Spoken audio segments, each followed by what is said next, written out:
오늘도 뜨거운 이슈 시원하게 풀어봅니다. 킹스맨 김민아 시사평론가 나오셨습니다. 안녕하십니까? 안녕하세요.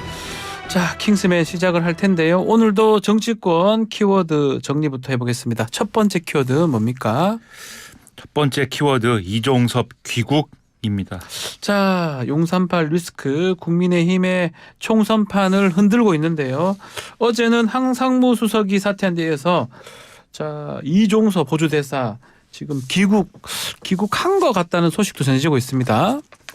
속보가 귀국한 것 같다가 속보입니다. 아, 귀국한 것 같다. 그렇죠. 예. 했을까 안 했을까. 네, 귀국한 것 같다. 네. 왜냐하면 지금 이제 YTN 보도 내용이 이제 이런 거예요. 5시 35분쯤에 이종섭 대사가 탄 것으로 알려진 싱가포르발 항공편이 인천공항에 착륙했다. 네. 요거까지 이제 보도가 나와 있고, 그다음에 이제 이 현장에 기자들하고 그다음에 이제 야당 의원 등이랄지 이종섭 대사가 여기서 내릴 것으로 예상을 하고 있는 네. 이런 사람들이 나가서 이제 입장 발표나 이런 것들을 기다리고 있다는 거거든요. 그래서 이 자리에서 만약에 이제 이종섭 대사가 뭔가 이제 입장을 얘기하거나 뭐 이런 자리가 되면 아마도 귀국을 했다와 더불어서 입장에 대한 보도나 이런 것들이 나올 걸로 보이고요. 이종섭 대사가 이렇게 귀국을 하게 되는 것은 25일로 지금 예정이 됐다고 지금 이제 보도가 나오고 있는 네. 방산 관련 이 회의가 있다고 하기 때문입니다. 여기에 참석하기 위해서인 것인데, 이 회의는 외교부, 국방부, 산업통상자원부가 공동 주관을 하는 거고요. 이 주요 대상국이 이 방산 협력 대상국으로 볼 수 있는 사우디 아랍에미리트, 인도네시아, 카타르, 폴란드, 호주 등의 6개국이라고 해서 6개국의 주재 대사들이 참석을 하는 그런 회의입니다. 다들 한국에 서울에 모여서 회의를 한다라는 거죠. 그러니까 이처럼 외교안보 회의 뭐 참 방산회의 참석하면서 동시에 공수처에 조속 소환을 요청한다 이 얘기도 있더라고요. 그렇죠. 이 귀국을 해서 공수처가 나를 빨리 조사를 해달라. 네. 이런 요구를 이종섭 이 대사가 할 것이다. 그렇게 좀 이 보도가 쭉 나오고 있고요. 그렇게 이제 요구를 하는 이유는 계속 이 언론도 그렇고 지금 야당도 그렇고 이종섭 대사를 윤석열 대통령이 호주 대사로 임명을 한 것이 소위 최상병 사건에 대해서 이 대통령실로 뭔가 수사에 불똥이 튀거나 수사가 쭉 이어지는 그런 상황을 막기 위해서 또는 그러한 상황이 부담스러워서 네. 이제 그러한 상황을 피하기 위해서 이제 국외로 내보내기 위해서 호주 대사로 임명한 거 아니냐. 그래서 뭐 도주 대사다 뭐 이런 말까지 그렇죠. 야당은 지금 주장하고 있는 그런 상황이어서 그런 것이 지금 정치적 부담으로 작용하고 있는 거 아니겠습니까? 그런데 이종섭 대사가 어쨌든 일단 국내에 있는 상황에서 그리고 공수처에 대해서 뭔가 나를 수사를 해라, 조사해 달라 이렇게 요구를 하는 모양새를 갖추면 여당이 할 말이 생긴다는 거죠. 네. 이 도주가 아니다. 일단 국내에 있지 않느냐. 그리고 공수처가 빨리 수사를 하면 되는 거 아니냐. 왜 공수처는 수사 안 하냐. 이렇게 갈 수 있는 거여서 그러한 이제 정치적인 어떤 행보를 할 것이다라는 예상이 나오는 건데, 다만 벌써부터 좀 의혹 제기랄까요. 이런 게 언론에서는 좀 표현이 되고 있어요. 네. 오늘 동아일보, 한겨레, 경향신문 등이 이 사안을 보도를 하고 있는데, 이 회의 일정 자체가 이 급조된 것 같다. 일정 자체가 급조될 수도 있다. 그렇죠. 그런 것 같다라는 건데, 이게 보통 이런 회의를 하면은 이런 정도의 회의는 그동안은 화상으로 그렇죠. 각국의 이 주재 대사들이 화상으로 이제 진행을 하면 되는 회의인데 굳이 서울에서 이걸 진행하기로 한 이런 전례가 없다라는 지적이 있고 네. 또 이전까지 25일 날 이 회의를 하기로 했던 일정이 확정되지 않은 상황이었는데 이종섭 대사가 귀국한다는 소식이 어제 전해지지 않았습니까? 확정된 일자가 어제다. 네. 그래서 이게 좀 이종섭 대사를 빨리 귀국시키기 위해서 이제 급조된 거 아니냐라는 비판, 이런 의혹들이 제기가 되고 있고, 원래는 이종섭 대사는 총선 끝나고 나서 재공관장 회의할 때 그때 오기로 원래 보도가 그렇죠. 됐었죠. 알려졌었기 때문에 예. 그런 부분들까지 나오고 있어서 이종섭 대사의 귀국만으로 이제 이 문제가 해결되는 거냐에 대한 의문, 이런 것들이 언론을 통해서는 표현이 좀 되고 있습니다. 한동훈 비대위원장이 이종섭 대사 귀국 두고 사실은 민주당하고 다르다. 오늘 다 해결됐다라고 메시지를 냈잖아요. 이것도 좀 관계가 있다고 봐야 됩니까?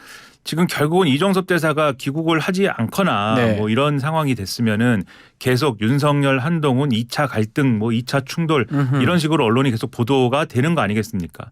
그리고 이종섭 대사가 귀국을 했지만 이게 문제가 해결되는 건 아니다라는 지적이 여당 내에서도 나온다라는 네. 보도가 오늘 이 한겨레, 경향신문 등등에서도 나오는 거거든요.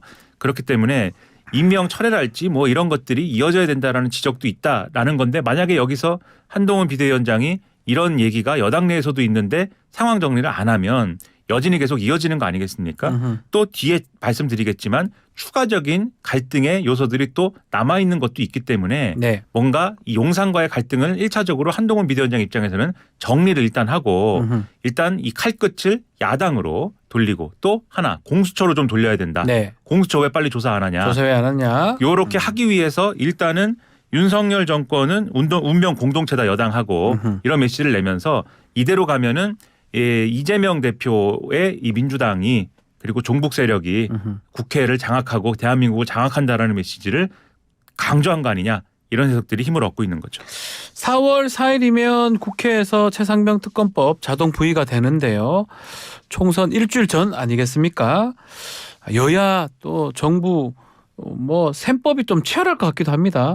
그렇죠. 지금 말씀드린 것처럼 결국은 이 사안을 어떻게 다루느냐에 네. 따라서 여당 입장에서는 정권 심판론에 계속 불이 붙은 상태로 총선을 치르는 거냐 아니면은 그래도 어쨌든 이 거야 심판론 이쪽으로 좀 물기를 돌려서 정권 심판론을 희석시키느냐가 걸려 있는데 최상병 특검법이 지금 말씀하신 대로 4월 4일에 자동 부의가 되면 네. 이걸 어떻게 처리하느냐 어떤 태도를 취할 거냐 이걸 또 국민들이 보지 않겠습니까? 그렇죠. 이게 있는 데다가 이종섭 특검을 또 따로 발의하는 부분이 지금 있는 거잖아요. 이 야당 입장에서는. 그래서 이런 법적인 어떤 입법 리스크까지 고려를 하면은 이 사안이 이종섭 장관 기공만으로 네. 사실은 이제 뉴스에서 신문지상에서 없어지는 상황은 아닐 것이다라고 봐야 될 것 같습니다.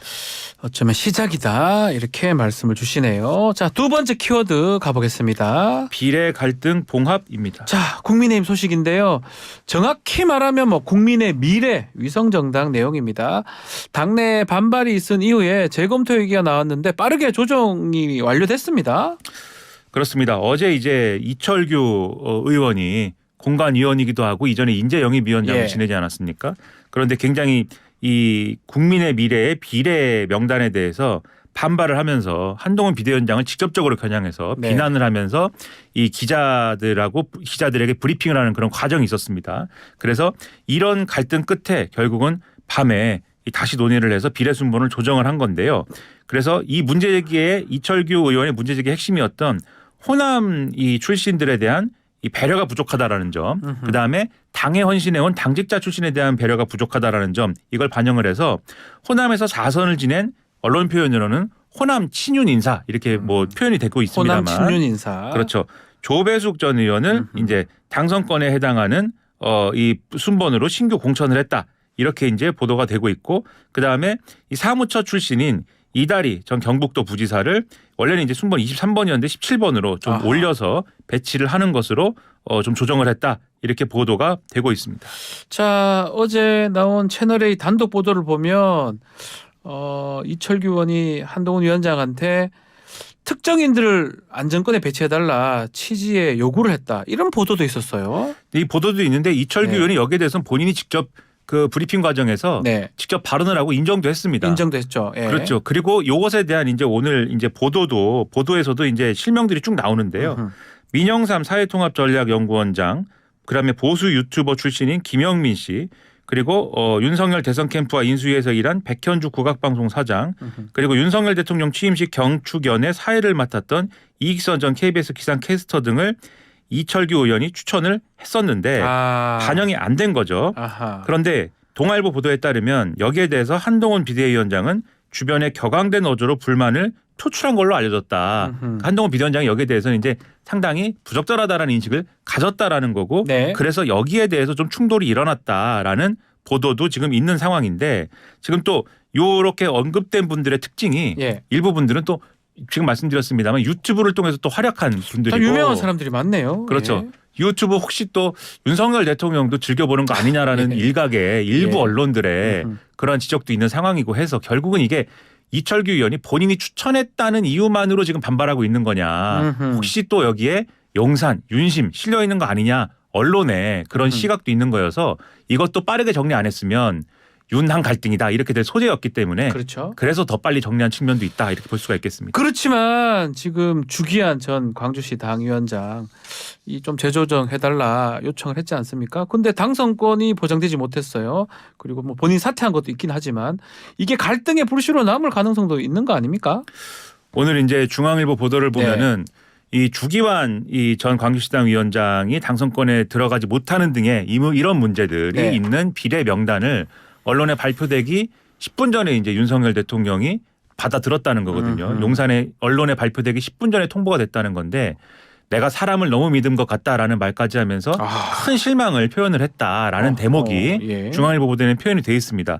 근데 특히 주기환 전 위원장 같은 경우에는 윤석열 대통령하고 오랫동안 이제 같이 친했던 그러한 이제 인사기 때문에 특히 검찰 수사관 출신이지 않습니까? 그렇죠. 예. 거의 20년 넘은 인연이라는 거거든요. 그렇기 때문에 이런 부분에 있어서 크게 실망감이 있지 않을까라는 게 이제 언론의 분석인데요. 다만 당 입장에서는 어쨌든 주기환 전 위원장 같은 경우에는 본인이 이제 후순위 배치에 반발해서 사퇴한 것이기 때문에 네. 다시 이 사퇴한 것을 거슬러서 또 살려내 가지고 배치하는 것도 부담스러운 부분이 있는 거 아니겠습니까? 네. 그래서 이 부분은 본인이 사퇴한 측면도 있어서 좀 이 어쩔 수 없는 대목을 양해해야 되는 것이 아니냐 이렇게 봐야 되는 측면이 있는 것 같습니다. 자, 세 번째 민주당 소식으로 가볼까요? 키워드. 세 번째 키워드 뭐 좀 비속어가 섞여 있습니다만 몰빵론 대 비패론입니다. 아, 몰빵이 좀 비속어일 수 있죠. 자, 앞서 이재명 또 조국 대표가 연대라는 틀 안에서 두 손을 맞잡기도 했는데요. 자, 조국 혁신당 돌풍이 이어지면서 기류가 좀 바뀐 것 같긴 합니다. 여론조사상 조국 혁신당이 네. 상당히 선전하고 그렇죠. 있다 보니까 그리고 애초에 민주당이 기대했던 것과 달리 막 순위가 바뀌는 수준의 네. 그러한 이제 여론조사 결과도 있다 보니까 요즘에 이제 분위기가 상당히 좀 이전과는 다른 분위기인데요. 말씀하셨듯이 조국 혁신당하고는 우리가 좀 잘 지내봅시다.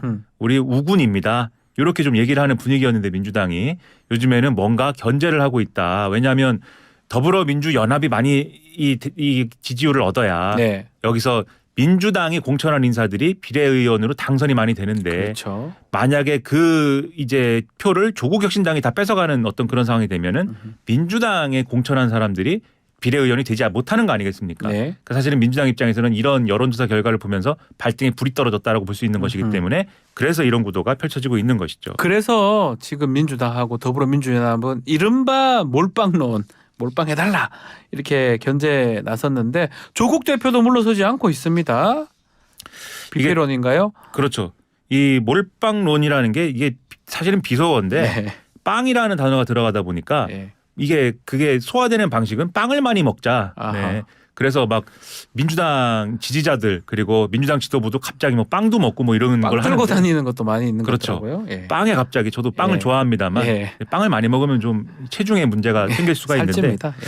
근데 조국 혁신당 조국 대표의 경우에는 여기에 맞서니까 먹는 거 지금 얘기하는 네. 거죠. 아침에 배도 고픈데 먹는 거 얘기로 대응을 하고 있어요. 조국 혁신당 조국 대표 비패에 가면 여러 가지 코너가 있다. 음식을 보고 본인 취향에 맞는 거 선택하면 되는 거 아니냐. 예. 유권자들이 더불어민주연합 조국 혁신당 강령과 임무를 보고 자유롭게 선택하면 되는 것이다. 예. 이런 말로 지금 대응을 하고 있는 겁니다. 결국 누가 좀 더 정권 심판론의 선명함을 드러낼 수 있는지 이게 좁혀지는 분위기인데 한편 박지원 전 원장이 좀 경고를 먹었네요. 어떤 내용입니까?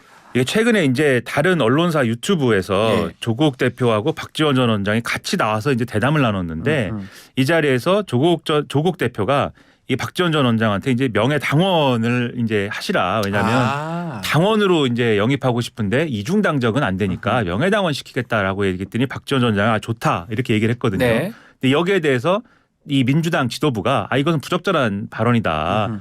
우리의 어쨌든 자매 정당이 더불어민주연합이 있는데 왜 조국혁신당이 명예당원이 된다고 하느냐라고 해서 이것에 대해서 뭔가 조치를 취해야 된다라고 해서 경고한다. 이렇게 결론이 났거든요. 네. 여기 대해서 박지원 원장은 덕담 차원에서 한 말인데 부적절했다고 하니까 정중히 사과드린다라고 했고요. 앞서 말씀하신 것처럼 누가 더 정권 심판론의 선명함을 드러낼 수 있는지에 대한 경쟁이 지금 어느 수준까지 가고 있느냐. 이재명 대표가 요즘에 이 선거 과정에서 메시지가 점점 강해지고 있습니다. 예. 탄핵을 연상하게 하는 메시지가 연속해서 나오고 있는데 이게 또 여당의 위기감을 불러일으키는 측면도 있는 것 같아요. 네. 그러다 보니까 지금 여당의 인사들은 이러다가 이 범야권이 예를 들면은 200석을 200석 가져가게 되면 넘어가면. 실제로 윤석열 대통령 탄핵될 수 있다는 논리를 내세워서 또 보수 지지층의 결집을 또 이 지금 모색하고 있는 그런 분위기여서 물고 물리는 이러한 메시지 전쟁도 주목할 만한 포인트라고 볼 수가 있겠습니다. 다음 주제로 가보겠습니다. 어제 정부가 2025학년도 이과대학 정원 2,000명 증원을 확정했는데 이 내용도 좀 전해주십시오. 2,000명 증원을 확정을 네. 한 거고요. 근데 이것은 이제 어느 지역 이제 의과대학에 배분을 어떻게 할 것이냐에 예. 대해서 경기 인천권 대학들의 361명을 이제 증원하기로 했고요. 나머지 1,639명은 모두 지방에 배분하기로 했습니다. 서울 지역 의대는 정원을 한 명도 늘리지 않기로 했다라는 그런 소식입니다. 증원 규모가 그러면 지역별로 어떻게 되는 겁니까?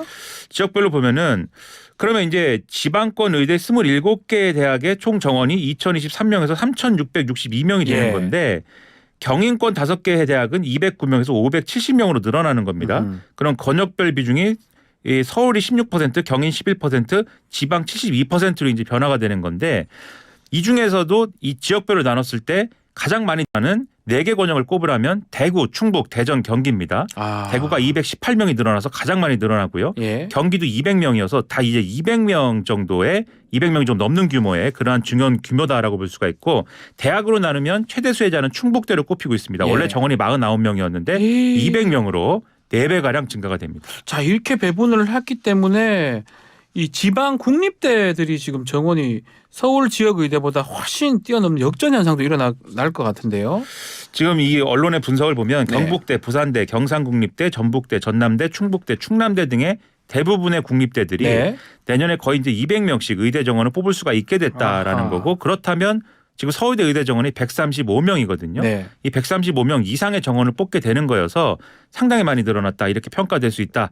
그래서 이 지방의 이 의대를 강화하자. 그러니까 이걸 통해서 수도권과 비수도권의 의료 격차를 해소를 하자. 이런 정부의 의도가 여기서도 드러나는 것이다라는 평가가 나오고 있다라는 겁니다. 의료계 입장도 있나요? 의료계는 지금 결국 의과대학에 이렇게 인원을 배분하는 것으로서 증원 2,000명 규모이다라는 거는 이제 완전히 이제 마무리가 된 거거든요. 이것과 네. 관련돼서는 더 이상은 협상의 여지가 이제 없는 겁니다. 2,000명 증원하는 거는. 그런데 그동안 의료계는 2,000명 증원하는 것이 만약에 정말 이 확정이 되면은 그럼 우리도 거기서부터는 정말 극단적인 어떤 뭐 그런 방식으로 투쟁할 수밖에 없다. 뭐 이런 주장을 지금까지 해온 거 아니겠습니까? 네. 거기에 맞춰서 지금 이 의료계는 뭔가 이제 투쟁을 해야 된다라면서 강하게 반발하고 있는 그런 상황이고요. 의협의 경우에는 이 주소 의협위원장이 어제 의협 홍보위원장이 경찰에 출석하는 자리에서 윤석열 정권 퇴진운동에 나서기로 했다라고 주장도 했는데 그런데 또 의협의 다른 직책을 맡고 있는 의협의 다른 쪽에서는 그건 개인적인 생각에 불과하다라고 하는 뭐 이런 좀 서로 다른 메시지도 나오고 있습니다. 알겠습니다. 킹스맨 여기서 마무리하겠습니다. 김민하 평론가 감사합니다. 고맙습니다.